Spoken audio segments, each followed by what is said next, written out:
Jadi di sini saya akan menjelaskan tentang statistik uji signifikansi distribusi T lanjutan. Kita masuk ke pengertian uji kesamaan dua rata-rata berpasangan satu dan dua pihak. Uji kesamaan dua rata-rata skor berpasangan adalah uji statistik yang digunakan untuk membandingkan rata-rata dari dua set data yang berpasangan atau terkait. Seperti sebelum dan sesudah perlakuan pada kelompok yang sama. Uji ini juga dapat dilakukan dengan hipotesis satu pihak atau dua pihak. Lalu kemudian kita masuk ke contoh soalnya yaitu seorang ahli gizi ingin menguji apakah ada perbedaan yang signifikan pada kadar kolesterol pasien setelah mengonsumsi suplemen penurun kolesterol selama 3 bulan.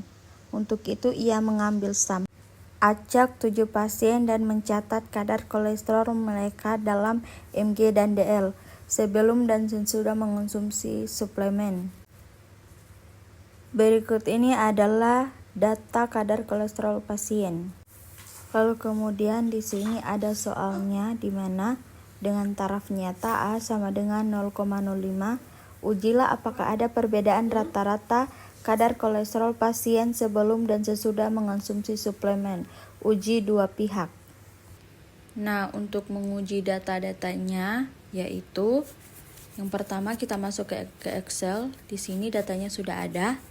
Lalu kemudian kita salin data-datanya.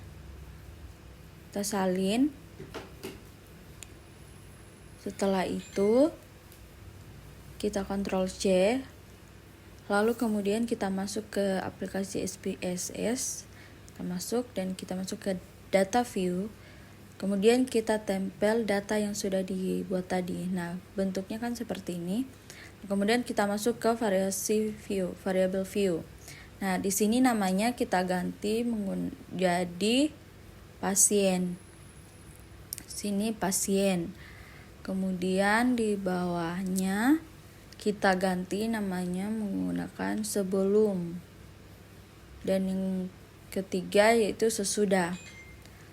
Nah, untuk desimalnya di sini kita kurangkan menjadi 0. Kita kurangkan menjadi 0. Untuk sebelum Nah, untuk sebelum kita kurangkan menjadi 0. Lalu kemudian untuk sesudah kita kurangkan juga menjadi 0. Kemudian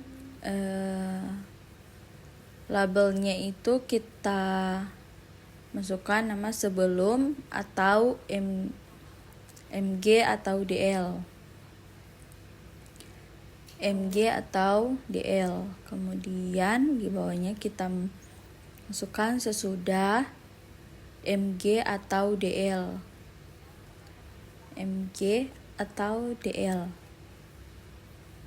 Setelah itu kita masuk ke data view. Nah, karena datanya sudah berubah, ini sebelum sudah sorry. Di sini nomor 3 belum tak ganti. Jadi di sini sesudah, namanya sesudah. Nah, setelah itu kita kembali lagi ke data view yang sudah diatur dan kita kembali ke data view. Ini kan sudah berubah datanya. Jadi kita tinggal masuk ke analyze, lalu kita masuk ke comparement, kemudian kita masuk ke pirate test, kemudian sebelum kita masukkan ke variabel 1, sesudah kita masukkan ke variabel kedua. Lalu oke. Nah, di sini kan datanya sudah kelihatan. Nah, di sini yang kita lihat adalah di bagian Piret Sample Test, yang dimana yang dilihatnya yaitu signifikannya. Di sini signifikannya yaitu 0,05. Jadi teman-teman, untuk kesimpulannya yaitu terlebih dahulu kita harus mengetahui jika nilai p-value signifikan kurang dari 0,05 berarti dia ditolak H0 atau ada perbedaan yang signifikan. Nah, jika nilai p-value-nya lebih dari 0,05 atau gagal tolak H0, dia tidak ada perbedaan yang signifikan.